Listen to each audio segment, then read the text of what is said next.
When it came to my schoolwork, I struggled mightily to maintain any semblance of focus, all due to a series of traumatic experiences that had marred my life. These experiences had left an indelible mark on my psyche, rendering me perpetually ill at ease.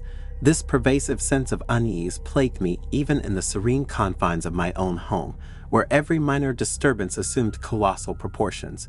It felt as though I had been sentenced to read the same line in my textbooks a million times over. In a bid to combat this formidable challenge, I embarked on an unconventional solution during my sophomore year of college. Instead of attempting to wrestle with my academic duties at home, I began to make regular pilgrimages to a secluded and rustic expanse of the countryside. I was fortunate in that I dwelled not far from such a natural oasis, and the drive consumed a mere 20 minutes. What I discovered amidst the splendor of nature was an unexpected balm for my frayed nerves. To the casual observer, the idea of undertaking such a journey merely to engage in the solemn act of studying might appear eccentric. Yet it soon became evident that this was the only means by which I could summon the elusive powers of concentration. As the final year of my academic journey drew near, my thoughts became consumed by a singular, terrifying trial, a pivotal examination accounting for a staggering 40% of my overall grade. My academic destiny hinged upon securing a minimum score of 75 on this formidable test. Thus, I resolved to devote an entire weekend to its intensive study. However, I was determined to infuse this scholarly endeavor with an element of adventure. Instead of returning to my customary study spot, I concocted a plan to embark on a journey to a remote locale, several hours distant from my abode. My intention was to traverse picturesque hiking trails and eventually discover a secluded haven wherein I could engage in uninterrupted study. With the break of dawn on a Saturday morning, I commenced my expedition, arriving at my chosen destination around the auspicious hour of 10 a.m. The initial part of the day was spent in earnest exploration of the breathtaking natural wonders that surrounded me, with the clock striking 2 p.m. before I was prepared to transition to my scholarly pursuits. Finally, I stumbled upon an idyllic clearing nestled atop a steep hill, its vantage point affording a panoramic view of the verdant landscape. This was the perfect sanctuary to set up my makeshift study corner, replete with books and a trusty computer. Alas, my quest for academic enlightenment was soon beset by the disconcerting sound of twigs snapping in close proximity. At first, I presumed it to be the innocent rustlings of a woodland creature, and my response was to emit a cacophony of noises in an attempt to startle the presumed intruder. I inched closer to the tree line, clapping my hands and shouting, yet the rustling persisted with eerie silence. My gaze was fixed upon the dense foliage, and amid its obscurity, I thought I discerned the silhouette of a human form. However, my rational mind dismissed it as a figment of my overactive imagination. I resumed my studies, but an indefinable disquiet lingered, poisoning my ability to concentrate. Pages turned mechanically, knowledge slipping through my grasp, until it became evident that I was achieving nothing. I conceded defeat, beginning the laborious process of packing up my belongings for an untimely retreat. My car was parked some distance away, prompting me to commence my descent. Yet, as I approached the edge of the forest, my progress abruptly halted. Approximately 30 feet from where I stood, shrouded by the emerald curtain of trees, a mysterious figure loomed. This enigmatic presence was endowed with broad shoulders and clad entirely in inky black attire. Strangest of all was the grotesque mask obscuring their visage. I remained rooted to the spot, a wellspring of fear coursing through me, as I beheld this bizarre and unsettling spectacle. The mask was a macabre creation, sporting a long, unnaturally elongated snout that conjured eerie associations with a horror film. Its pallid hue was devoid of the skin tones one might expect, akin instead to a white canvas of dread. The mask's eyes were two impenetrable orbs of jet black, and a shock of wild, mustard-yellow hair seemed to sprout from it. Bizarrely, this unkempt hair appeared to emanate from the mask itself, rather than from the figure beneath. It was a sight that sent shivers down my spine. Inexplicably, the person behind the mask began to emit a low, drawn-out hum, its eerie quality etching itself into my memory. Their steps brought them closer, each movement further unsettling me. The clearing in which I stood was not expansive, and the only path to the safety of the trail lay through this haunting figure. Though I contemplated a reckless descent down the precipitous hillside, the prospect of damaging my precious computer and suffering potential injury led me to abandon that notion. Suddenly, the person charged towards me with alarming speed, their chilling hum growing louder. They halted abruptly just inches from where I stood, and to my astonishment, they burst into laughter. This incongruous behavior was followed by a return to their disconcerting humming. They never made a move to touch me, but their presence remained profoundly disturbing. Without pausing to contemplate their intentions or to ascertain whether I was in imminent danger, I made a frantic dash past them. The cacophony of their footsteps and the unnerving hum pursued me, but I dared not glance back. It was a breathless sprint that finally led me to the safety of my car, where, mercifully, the eerie presence did not follow. Upon reaching an area with better cell reception, I immediately attempted to contact the authorities.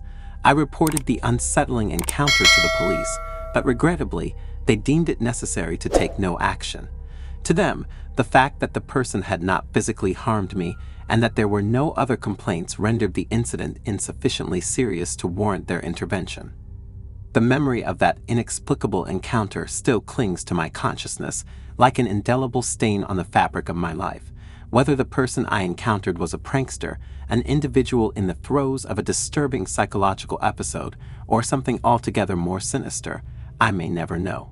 The eerie image of that grotesque mask continues to haunt my thoughts, a testament to the unsettling and unexplained event that unfolded in the tranquil woods that day. From my earliest days, I've been an ardent lover of the great outdoors, even though I spent my formative years in a quaint, small city. My parents, during those childhood years, would resort to shouting my name from our porch as the evening's shadows deepened, their voices serving as a siren call to coax me back indoors. It was a time when the internet was in its infancy, and connecting meant enduring the symphony of beeps and whirs of a dial-up connection. I'm sure many of you can vividly recall that unmistakable dial-up sound. But the story I'm about to recount harks back roughly a decade, to a point in time when my life was interwoven with that of my college sweetheart. Our relationship, if I'm to be brutally honest, was not the epitome of stability. It swung back and forth like a pendulum, marred by youthful indiscretions and melodrama. Immaturity was a constant companion for me during those days. The narrative unfolds against the backdrop of a plan to attend a local fair, or some might call it a carnival, with a sizable entourage of family and friends.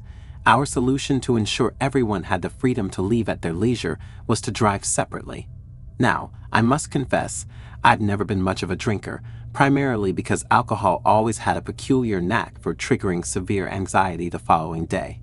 However, on this particular evening, I found myself in unusually high spirits, and I decided to partake in a few drinks with my girlfriend's father. In what can only be described as good-natured ribbing, we exchanged playful jests about our drink consumption, but when my girlfriend confronted me about slowing down, my reaction was nothing short of childish. I sulked and retreated into my shell, my mood taking a nosedive. Even when she extended an olive branch in the form of a beer as an apology, I declined it, opting to maintain my petulant demeanor. In hindsight, it's baffling why such a minor incident could have had such a profound impact on my night. After meandering around the fair for what felt like an eternity, I decided it was time to make my exit. Given my state of inebriation, my girlfriend inquired about my transportation home. I nonchalantly mentioned that a friend would be picking me up, and I departed from the group without further ado. I exited the fairgrounds and found myself on the fringes of a forest, with what I believed to be farmland lying beyond. The sun still hung in the sky, casting a warm glow, so I reasoned that a short stroll through the woods might help me dispel my foul mood and regain my composure. However, as minutes stretched into what felt like hours, a strange warmth enveloped me, and it was unclear whether it was the residual effects of alcohol or a genuine spike in temperature due to the waning day. Regret began to gnaw at me, and the full weight of my immaturity earlier in the evening became painfully apparent. I resolved to return to the fair and reunite with the group, but after approximately 15 minutes of wandering through the woods, I realized with a growing sense of dread that I was hopelessly lost. Panic threatened to overtake me, but I managed to summon enough composure to remain calm. I attempted to orient myself towards a sound I had thought I heard, but it quickly became apparent that I had no clue where I was headed. Stranded in the heart of the woods with no hope of assistance, I retrieved my phone, only to discover that it stubbornly displayed no signal. After sitting in the dirt for what felt like an eternity, I decided that my best course of action was to wait until nightfall. My rationale was simple. I would watch for the radiant glow of the fair's lights, a beacon of civilization that would herald the return of cell service and allow me to call for a ride home. As the sun gradually dipped beneath the horizon and the indigo hues of twilight enveloped the landscape, my unease intensified. Every rustling leaf, every creaking branch seemed to carry ominous weight. It felt as though unseen eyes were upon me, scrutinizing my every move. And then, as darkness tightened its grip on the forest, I heard voices. The voices seemed to draw nearer, and an overwhelming sense of being pursued seized me. Panic surged, and without a second thought, I embarked on a frantic, heedless sprint through the woods. I stumbled, sustained scratches from thorny branches, and then fell hard. On the second fall, I made a decision. I would stay still and quiet, a strategy born of desperation. In the ensuing silence, I strained my ears to pick up any sounds, and to my relief, the voices grew fainter, receding in another direction. After a few nerve-wracking minutes, I tentatively resumed my journey, though the darkness now enveloped me like a shroud. It was an eerie, disorienting experience, and I wasn't entirely sure of my path. Yet I pressed on, determined to find my way out. Gradually, I began to discern a faint glow in the distance, accompanied by the distant hum of activity. It was the fair. With a newfound surge of adrenaline, I sprinted towards that beckoning light, the fear clutching at my heart like icy fingers. To this day, I look back on that harrowing experience and wonder if my fear was justified. Who were those individuals in the woods, and were they genuinely searching for me, or was it an elaborate prank or strange coincidence?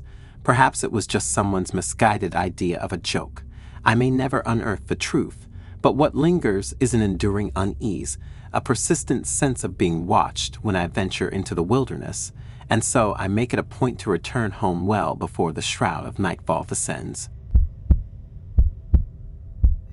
Almost exactly a year ago, I found myself in the midst of an ordeal that would forever be etched in my memory as one of the most harrowing experiences of my life.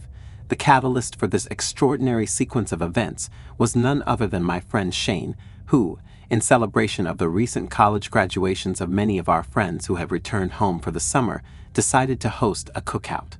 Little did I know that this seemingly innocuous gathering would soon spiral into a nightmarish adventure. The sun-drenched afternoon began precisely as one would envision a quintessential summer cookout to unfold. We fired up the grill, savoring the mouth-watering aroma of burgers sizzling away, cracked open cold beers, and reveled in the splendor of a glorious summer day. One of the delightful quirks of Shane's abode was its picturesque location, seemingly nestled in the heart of nowhere, right by the serene embrace of the lake. This was an utterly unexpected choice for Shane, given his unabashed city boy persona. Having grown up in the bustling urban landscape, he had always been a devotee of the concrete jungle, dedicating his time to city life, and even choosing to attend college within the city's boundaries. The prospect of him delving into the great outdoors, complete with fishing and boating, was a complete departure from the Shane we knew. However, a twist of fate had recently propelled Shane into a new chapter of his life. After securing a promising job post-graduation, complete with a substantial sign-on bonus and the freedom to work from home, he made an extravagant investment. He spent the majority of that bonus on a boat, an audacious move given that he had never before navigated a vessel. As the afternoon of the cookout progressed, and with numerous friends present, the incessant cajoling and coaxing eventually led Shane to relent to the allure of taking his boat out for a spin. My intuition, however, whispered that this venture was fraught with peril from the very start. Shane's struggle to untie the boat from the dock was a clear indication of his lack of boating prowess. Once we finally cast off, it was patently evident that Shane was a novice, especially when left to his own devices. The clock had just struck 5 in the afternoon, affording us a few precious hours of daylight. My initial plan was straightforward: a leisurely circumnavigation of the lake, never straying too far from the comforting proximity of the shore, and a timely return to the safety of the dock before the encroaching darkness. Yet it seemed that not everyone shared my caution. Shane's guests, save for me, implored him to venture further, exploring various corners of the lake. Unbeknownst to us, we gradually drifted farther away from Shane's residence. As twilight began to cast its inky shroud, Shane's anxiety became palpable. When I inquired about our whereabouts, all he could muster was a helpless shrug. Around 8:30 p.m., with the darkness descending upon us, tempers flared. Shane, frustrated and disoriented, apportioned blame to those who had coerced him into this ill-fated voyage. While he wasn't entirely wrong in holding us accountable, he too bore responsibility for succumbing to peer pressure. By 9 p.m., we found ourselves adrift on a pitch-black lake, the gentle raindrops causing the temperature to plummet. Yet, our collective irritation overshadowed any vestiges of fear that might have crept in. The eerie, foreboding darkness of the nighttime waters seemed less unsettling in the biting cold and our mounting exasperation. Around 10 p.m., Shane boldly declared that he knew our location and confidently assured us we were on the cusp of returning to his residence. However, moments later, our hopes were dashed as it became apparent that there was neither a dock nor a dwelling in sight. It was abundantly clear that we were utterly lost, miles away from where we should have been. Finally, I had a moment of inspiration and fumbled with the GPS. To my chagrin, I hadn't thought of it sooner, a lapse I attributed to both the libations and my inexperience with boats and navigational technology. After struggling to secure a signal, the revelation of our dire predicament left us all aghast. We were not only far from Shane's house, but more alarmingly, stranded in the heart of a desolate wilderness, with a densely forested shoreline as our only companion. After an initial bout of panic and shouting, reason prevailed, and we collectively resolved to work together to reach the shore. Our plan was as simple as it was sensible: reach the shoreline, and then, using the GPS map as our guide, follow its contours back to Shane's haven. Although it took some time, we eventually made landfall and embarked on our cautious journey homeward. Approximately 10 minutes into our voyage, a glimmer of hope appeared on the horizon of the lake. It materialized as another boat, and a collective sigh of relief swept through our party. We decided to signal the approaching vessel, hoping for assistance and confirmation of our course. Shane managed to catch the attention of the boat's occupant, but what we encountered was nothing short of eerie and unsettling. The man on the other boat was an enigmatic figure, an older, weathered soul with a visage that spoke of a lifetime of rugged living. The pungent scent of fish emanated from his very being, signaling that he was a seasoned fisherman of some ilk. His response to our plea for help was cryptic, assuring us that we were near our destination. Despite my disquieting realization that we were heading in the opposite direction of what the GPS indicated, Shane's unwavering trust in our newfound guide quelled any doubts. Around 11:30 p.m., the fisherman deftly maneuvered his boat to a rickety, precarious dock. Concerned about our dwindling fuel supply, he inquired about it. Shane, his reluctance to admit our peril waning, confessed that our tank was perilously close to empty. The fisherman generously offered to replenish our fuel, but asked for our assistance, citing an ailing back that rendered him unable to lift the fuel containers alone. Without hesitation, Shane, 2 other intrepid souls, and I disembarked and followed the fisherman. In an unusual turn of events, the girls opted to remain in the boat, their apprehensive expressions mirroring my own misgivings. As someone utterly unfamiliar with the norms of boating etiquette, I couldn't discern whether our situation was par for the course or a glaring red flag. We trudged about 100 feet from the boat, eventually reaching a small, forlorn shack, conspicuously devoid of any neighboring abode. The fisherman indicated that the fuel containers were just inside the door, cautioning us about its weight. Shane stepped forward to open the door, only to reveal an empty interior. As we pivoted to relay this disconcerting discovery, the fisherman sprinted back towards Shane's boat, his actions shrouded in silence. He clambered aboard, hastily starting the engine, and in response, the girls aboard the boat unleashed terrified screams. Fortunately, his escape was short-lived. Shane and I, with a shared instinctive resolve, flung ourselves into the water, swimming vigorously toward the vessel's side. A momentary slip by Shane during his attempt to reboard inadvertently alerted the fisherman to our presence, and upon spotting us, he made a desperate leap into the water and swam to the shore. In the enveloping darkness, he vanished from our sight, leaving us breathless and relieved. Within seconds, we regrouped with our two friends who had remained on the precarious dock. Ignoring Shane's protests, I managed to secure a weak signal and dialed the police. Their arrival was a welcome relief. It was then that we discovered our grim reality. We were roughly an hour's journey from Shane's residence. In a surprising twist, the police managed to locate the fisherman's stolen boat. Shane, however, was not in the clear. Legal ramifications loomed for him due to the unregistered status of his boat, and he continued to reproach me for involving the authorities, despite the imminent threat posed by the sinister stranger. To this day, the identity and motives of the enigmatic interloper remain shrouded in mystery. Sadly, my connection with Shane has dwindled since that fateful night, as he continues to pin the blame on me for the entirety of our ill-fated adventure.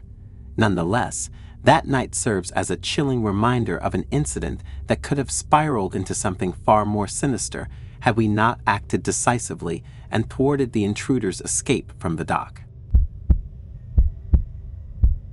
This is a brief account from several years ago when I was a junior in high school. While most of my friends went on a spring break trip to Myrtle Beach with the baseball team, I found myself stuck at home because I wasn't part of the baseball crowd. However, my friend Dave was also home, and since we were the skaters of our friend group, we spent many evenings hanging out at a local spot known as The Break.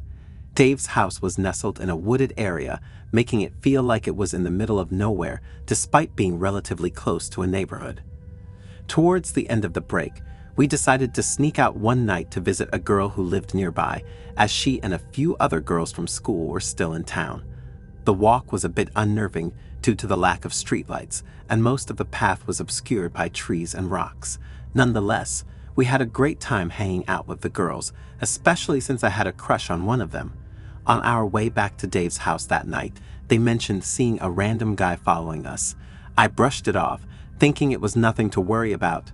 While the guy did follow us closely, he didn't seem close enough to cause immediate panic.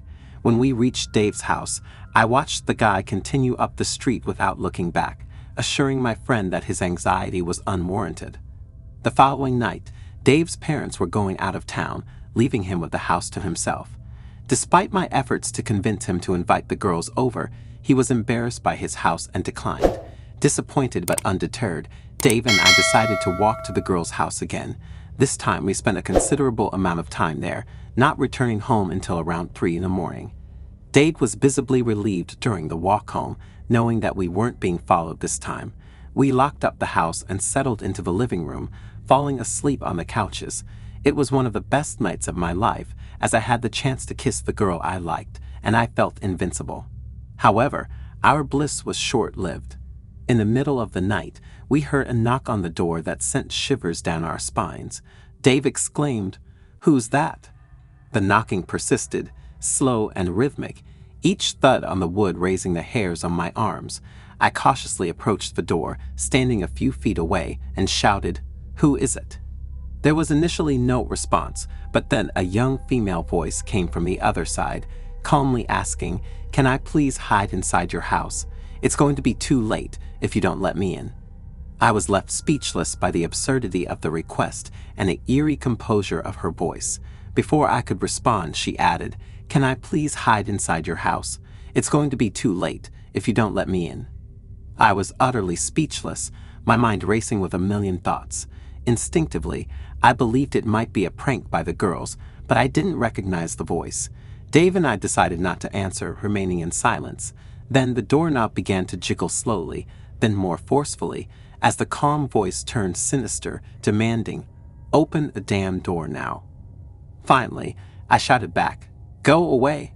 I'm calling the police." There was silence for a few moments, and then the woman spoke again, her voice transitioning from soft to sinister as she threatened, "Hun, if you don't open the door right now, I'm going to lose my mind." Dave jumped up from the couch and yelled for her to leave. Suddenly, a deep male voice came from behind the door, saying, "Good call, bud. Very, very good call." After that, I thought I heard footsteps retreating, and I glimpsed two figures walking down the street, one of them resembling the person from the previous night. Terrified, we stayed awake for the rest of the night. Despite Dave's initial reluctance to involve the police, we eventually told his parents what had happened when they returned home. They scolded us for not calling the police immediately, and hours had passed by the time we reported it. The police acknowledged that it was unlikely they would catch the intruders, but promised to be on the lookout for similar incidents. To this day, we have no idea what those two individuals wanted or who they were. The experience left me deeply shaken, and I still struggle to overcome the mental trauma it inflicted, especially when it comes to being outside at night. That night was a true nightmare, one that continues to haunt me.